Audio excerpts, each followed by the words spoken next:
આજે ભાવિકાબેન આજે અમારે ઘરે આવ્યા હતા એની મશીન લઈને ને બહુ જ અરમાનથી મેં વળ્યો હતો. મારો દીકરો બીમાર છે 2 વર્ષથી અને બ્રેન હેમરેજ થઈ ગયો હતો. એના માટે મારી પત્ની જે પૂનામાં રહે છે એને સજેસ્ટ કર્યું હતું કે તમે ભાવિકાબેનને બોલાવો ને બહુ સાધુ સંતોનો બહુ ટ્રીટમેન્ટ વગેરે કરે છે. તો આજે સવારે મારા ઘરે આવ્યા. પહેલાં દીકરાનું જોયું, પછી એની સાથે મારો બહુ છે એનો પણ એને મશીન જોયું, પછી છેલ્લે મતલબ મારો પણ બતાવ્યો હતો.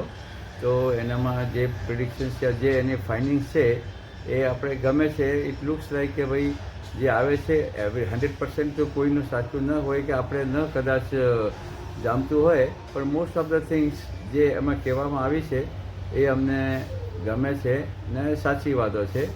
સો ઓવરઓલ એનાથી એ લાભ છે કે ભાઈ યુ કેન ગેટ ધ મતલબ ઇન્ડિકેશન કે ભાઈ વોટ યુ શુડ ડુ. એને વાસ્તુના પણ સારા જાણકાર છે, જ્યોતિષીના પણ છે. તો કાંઈ ને કાંઈ બધું ઓવરઓલ મળે ને તમને સારા કંઈક મતલબ એડવાઇસ આપી શકે છે. ને I am sure that it can be very beneficial and it can give you a good directive.